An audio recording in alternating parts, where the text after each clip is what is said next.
Let's set the scene. A major conflict suddenly flares up in the Persian Gulf. Almost overnight, one of the most critical arteries for global trade is completely severed, and the shockwaves start to ripple out across the entire globe. And this one sentence is really the epicenter of our story today. With the strait completely shut down, a huge chunk of the world's oil supply is just gone, cut off. And you can bet the global economy is bracing for what comes next.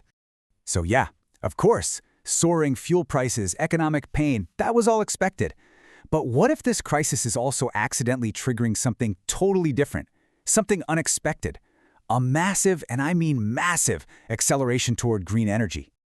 To see exactly how that's happening, our first stop is the Philippines. Now, this is an island nation that's suddenly dealing with not just sky-high prices, but actual fuel shortages. They are right on the front lines of this thing, and what they're doing in response is pretty fascinating. So let me introduce you to Rahul Agrawal. He's with the infrastructure firm Actis, and his team is building this enormous project called Terra Solar. It's a solar and battery farm that's designed to power almost 2.4 million homes. And right after the crisis hit, you can bet his phone started ringing. A lot. And here's where it gets really interesting. Faced with a genuine energy emergency, the government started fast-tracking projects just like Terra. Think about it. Red tape that used to take months to get through was suddenly being cleared in just a few days. It's become a crisis-fueled sprint toward renewables. Now, if you're wondering why this is all happening so incredibly fast, well, it really just comes down to the numbers. A couple of years ago, power from liquefied natural gas, or LNG, was the cheaper option, cheaper than a solar and battery setup. But now, with battery prices dropping like a rock and LNG costs going through the roof, that whole equation has completely flipped on its head. Green energy is now, quite simply, the more affordable choice. And like Agrawal himself says, this isn't some pie-in-the-sky prediction for the future. The financial push, the government push, it's all creating a real, tangible shift that's happening on the ground right now. This crisis has made the economic case for green energy just impossible to ignore. Okay, so let's shift gears and head over to the financial world. Because while the Philippines is making this really clear pivot, global investors are dealing with a much foggier picture, and they're placing bets on completely different outcomes. You know, in this kind of super uncertain environment, money is flowing in two opposite directions at the same time. You've got some investors who are getting ready for a long, drawn-out conflict with high energy prices for the foreseeable future, and then you've got others who are betting on a quick return to peace and things going back to normal. And this right here is a perfect example of that split strategy.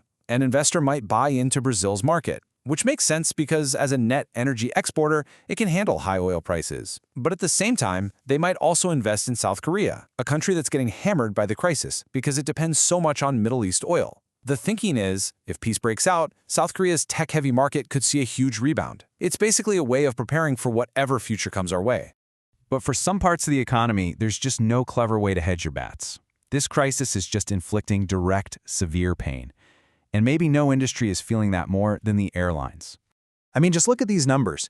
Before this all started, the airline industry was on track to make about $20 billion in operating profit this year. Well, that forecast has now been slashed by nearly half, all the way down to $11.5 billion. It's just a devastating blow. And the reason why is pretty simple. Jet fuel. The cost has shot up 132% from a year ago.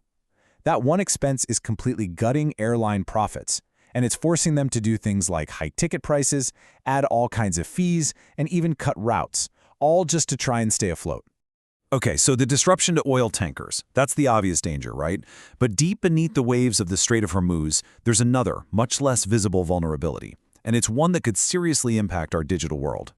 So what else is passing through this critical choke point? It's not something you can load onto a ship, but it is absolutely vital to the way our modern world works. The answer is data.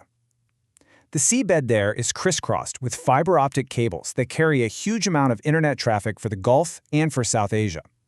So the choke point for oil is also the choke point for information. And if those cables get damaged, whether it's on purpose or by accident, the chain reaction could be pretty severe. We're not just talking about an immediate outage. The conflict makes repairs incredibly dangerous and slow. We actually saw this in the Red Sea, where a similar fix took 6 months. So routine maintenance gets put off, and over time, the internet service for an entire region could just get worse and worse. And this isn't just a hypothetical problem. It's already having real-world effects. Work has been stopped on huge infrastructure projects like Meta's 2 Africa Pearls and the SeaMeWe 6 system, which involves big names like Microsoft. These are projects that were meant to expand internet access for millions of people, and now they're just stalled. All right, let's pull back for a second and look at the long view. How does this moment, this crisis, fit into the much bigger story of how we power our world?